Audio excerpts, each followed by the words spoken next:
This is Michael Scott Hollash for the Reform Report, and today I'm sitting down with former Colombo gangster and my friend Billy Cutolo. Billy is the son of the late Colombo captain and one-time family underboss William Cutolo Sr. Billy, at what point did your family going back get involved in organized crime? As far back as I can remember, my dad being involved when I learned about it. I guess I should say understood it. I was about maybe 10, 11. Right.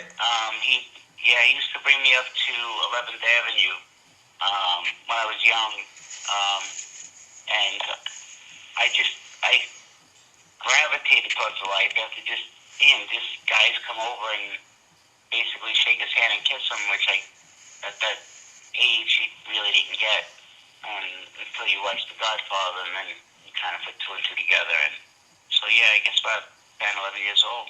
Was your family, like your immediate family environment in your house, I mean, was it pretty normal? It's kind of weird. I started to recognize that people in the neighborhood would kind of be afraid of my dad, and I kind of never knew why. Right.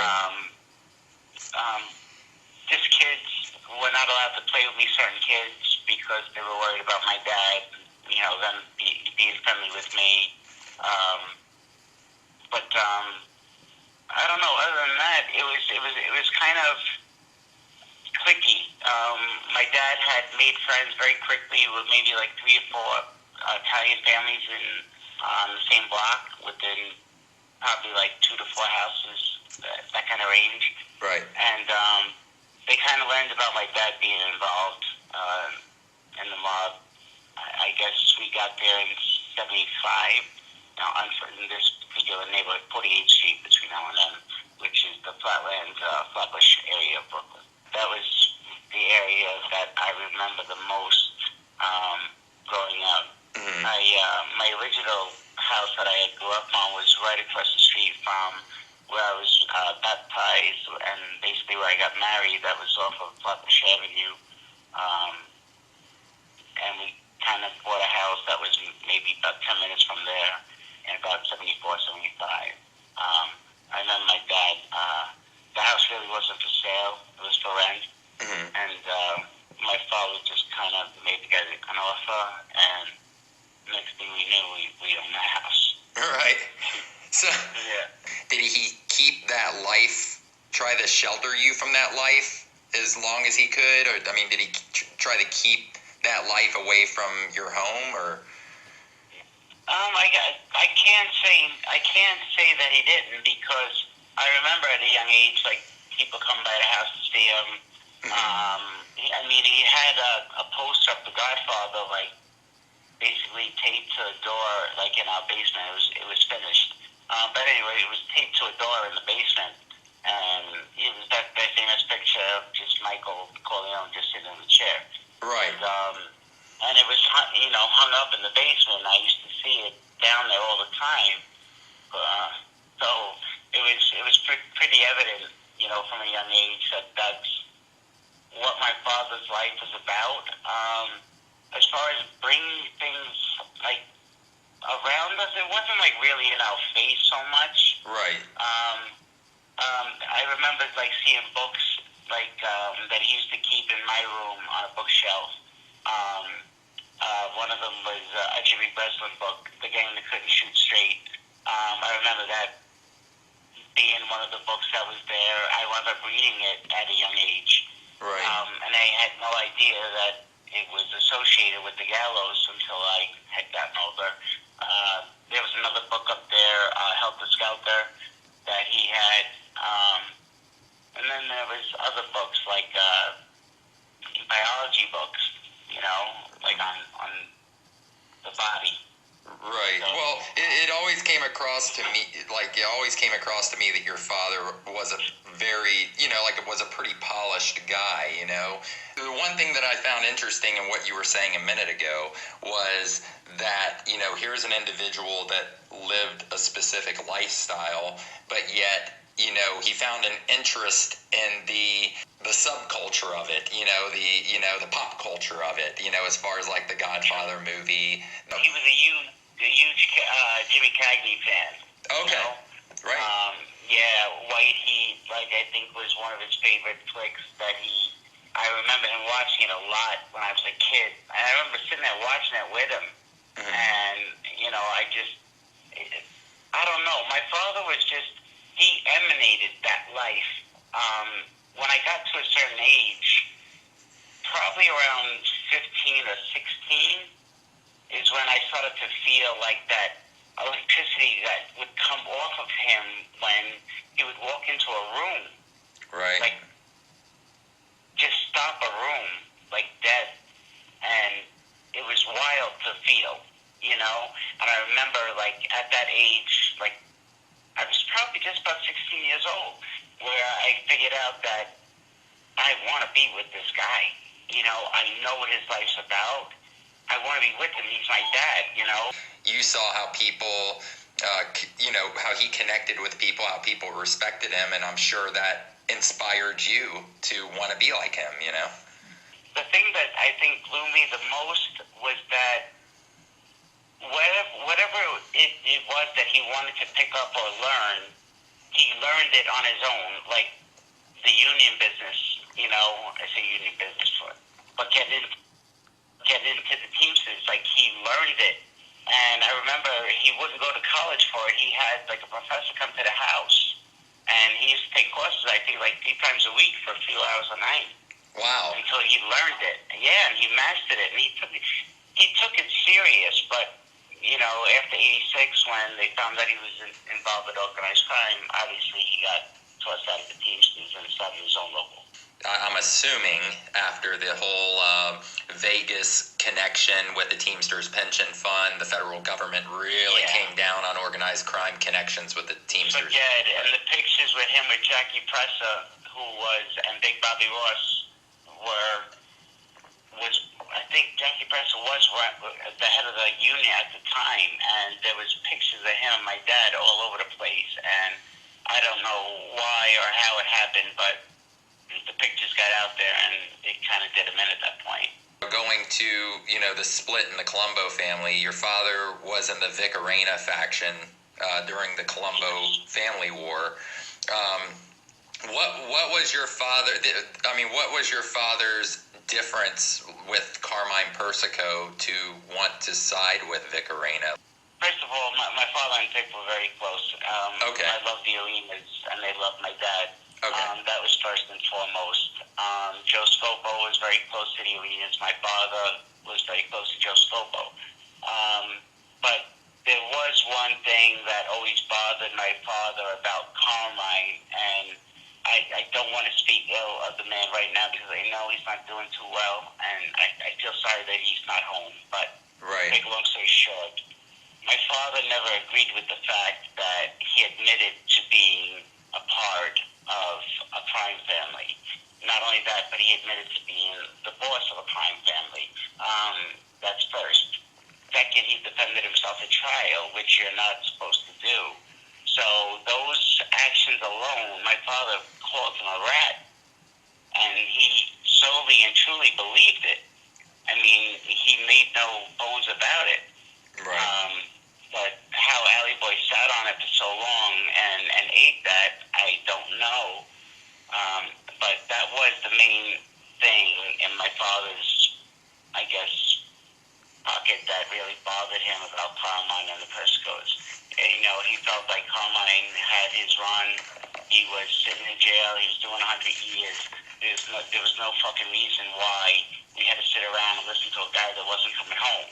But he just wanted to keep it, that nepotism, and, my father didn't like that either, if I could just tell you straight up. I had it harder than a lot of other guys. But anyway, like getting back to Carmine. Yeah, that's how he felt about the Persicos, and and there was something about Ali that I never liked. He never shook your hand like a man. You know what I mean? He always gave you like that dead fish handshake.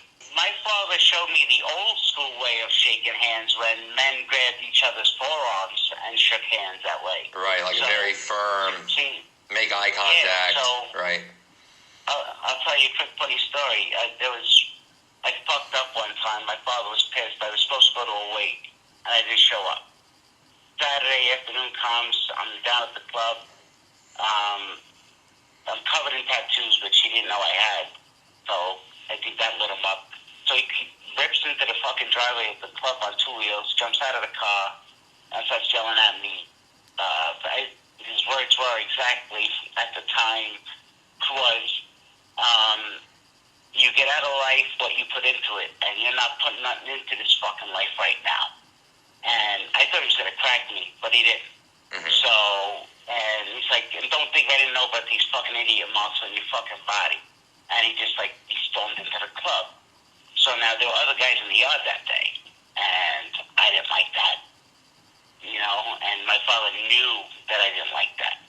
So everybody in the yard, everybody ran in different directions. Who ran into the club, who ran to the store. So I found myself in the yard by myself.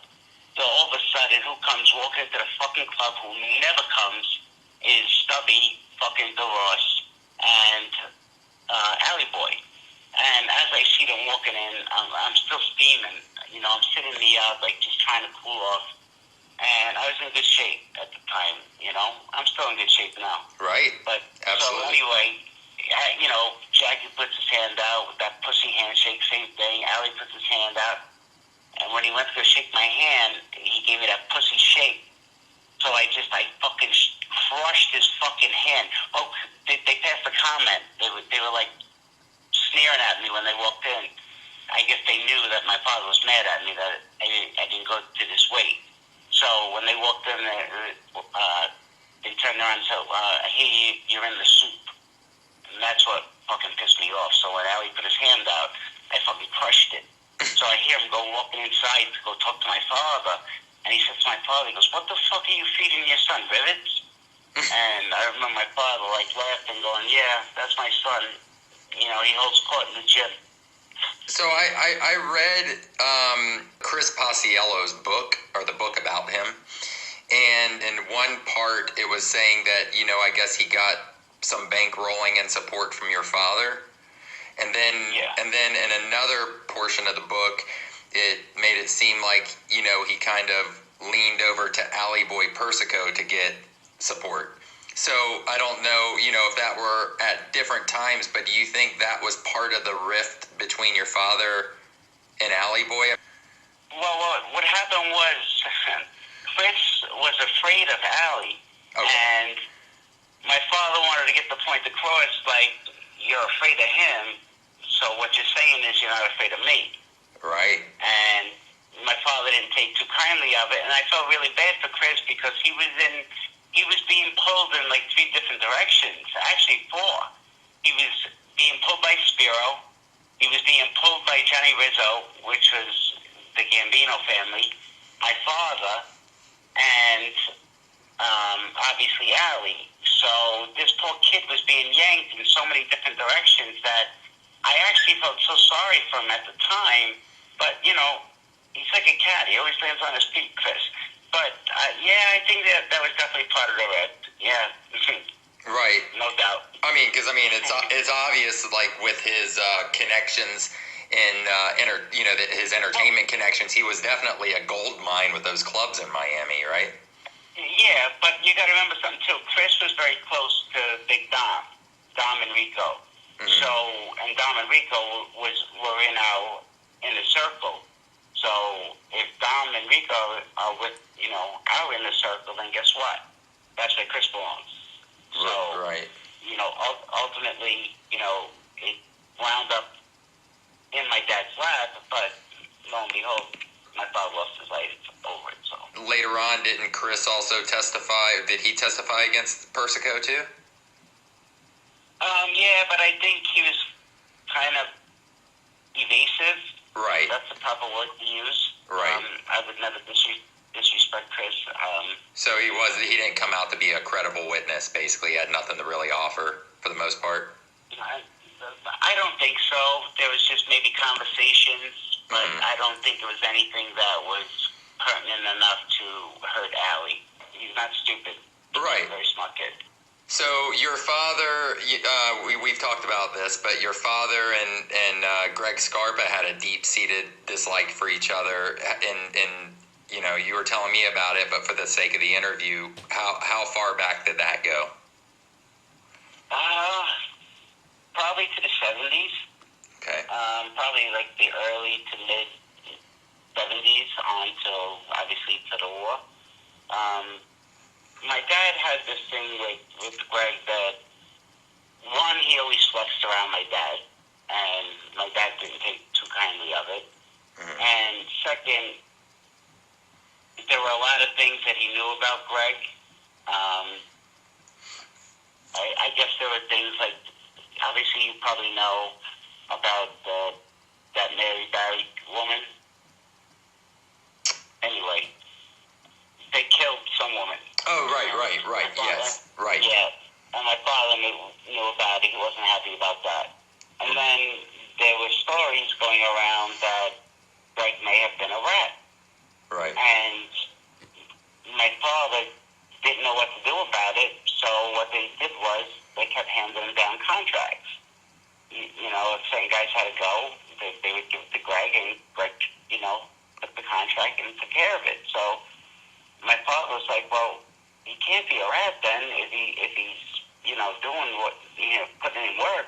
He had everybody fooled, Greg. Right. He really did. So your dad's hunch was 100% right, but he never would have fathomed that there would be an FBI agent that would allow Greg to basically carry out murder contracts. Exactly. Right. Exactly. I think that was everybody's belief, not just my dad's. You could say that throughout all five families, Well, and that's not, there's obviously, look at Whitey Bulger. They allowed him basically to do the same thing, Did you know Kenji on the street, Kenji Gallo? No, not on the street. Okay. Not until I was off the street. Obviously, he goes back to L.A., but when he came to New York, were y'all simultaneously on the street at the same time?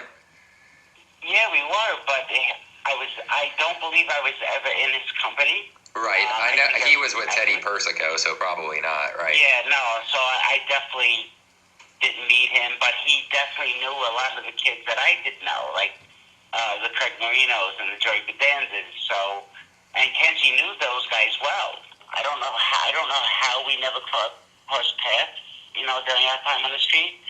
But what Kenji did tell me is that after my dad did get killed, he was in an office, I don't know, like a boiler room, and they were taking out papers, and he said that not only they were coming for my dad, but they were coming for me too. And I'm like, coming for me? What the fuck? And Kenji said he goes, they were going to try to, squeeze your dad and hopefully, dangle you in front of him.